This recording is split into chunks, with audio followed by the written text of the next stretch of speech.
дечки, вечерва сакам да зборувам за тоа колку е важно човек да биде чесен прво пред себе и пред околината, поради тоа што, гледате, етиката внатрешна, тоа е нашето чувство на исправност, што е исправно, е нешто од кое што човек не може да избега. И колку повеќе скршнува надвор етиката, толку понеубаво тој се чувствува. Сега гледате, кога имате некој човек кој што сака да направи исправни работи, прави исправни работи, прави добри работи, тогаш тој е на патот на честноста, на патот на етиката и се чувства убаво. Но кога човекот ќе скршне од таа етика на било кој начин да се однесува неетично, тогаш не може да се чувствува добро, поради тоа што иде контра самиот себе си.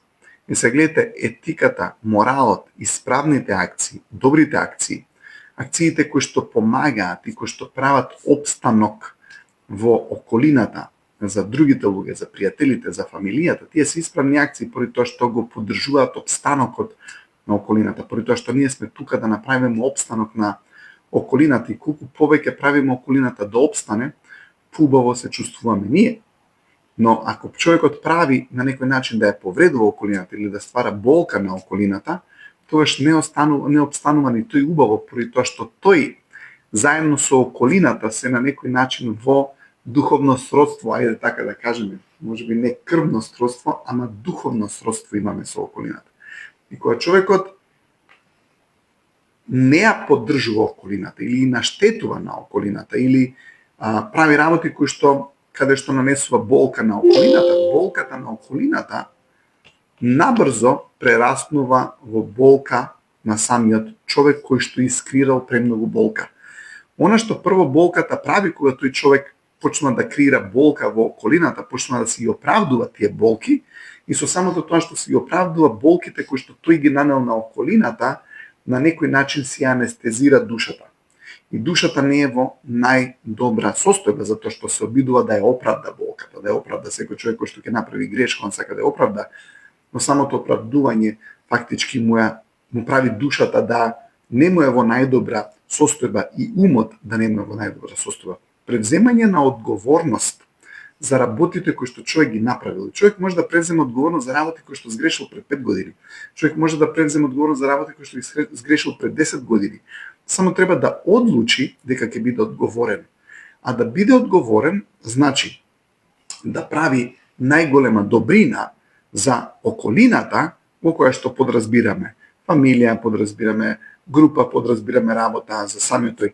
Треба да прави активно добри работи, добри дела кои што го помагаат опстанокот на околината и на тој начин кога ја помагаме опстанокот на околината, си го помагаме собствениот опстанок. Човек кој што ја нарушува околината, кој што делува контра околината, кој што прави работи околина која што е добра да ја стопира и така натаму, и самиот бива стопиран, и самиот бива повреден, и самиот бива конфузен, и самиот бива со емоции и мисли кои што не му се најсени, поради тоа што не е на патот на вистината што е тоа он. А што сме ние како душа? Ние како душа сме етика, честност, морал, добрина, креативност која што е кон конструктивна цел, помош, тоа сме ние како духовни битија. И кога ќе скршнеме од патот на тоа што сме ние, тогаш се чуди човек зошто не се чувства најдобро, поради тоа што влегол во туѓ идентитет, тоест во некој идентитет кој што не е он. Затоа што кога кореспондираме со тоа што сме ние, кога кореспондираме со тоа што ние како духовни битија сме тука да го направиме, тогаш нашата среќа е осигурана. Поради тоа што ако го правиме тоа кое што знаеме дека е добро, ако го правиме тоа кое што кореспондира со вистинската наша состојба како духовни битија, емоцијата ќе се биде супер. Ама ако човекот постојано скршнува и не прави тоа што треба да прави или прави тоа што не треба да прави, тоа човекот не може да е во хармонија со самиот себе си како духовно битие.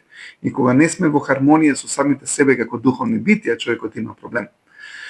Затоа апелирам и промовирам на честност, етика, почит во меѓусебните релации од било кој тип и не да идеме да направиме лесната работа која што ќе ни даде краткотрајно задоволство, туку да ја направиме долгорочната исправна работа, која што можеби нема веднаш да ви направи задоволство, ама ќе ви направи да се чувствувате после тоа убаво, поради тоа што знаете дека сте направили нешто креативно, конструктивно, и е исправно и што е најважно во склад со тоа кои сте вие како духовни битија. Ви посакувам убав викенд, се гледаме во понеделник. Чао! Кратко, сладко лајче, 5 точка.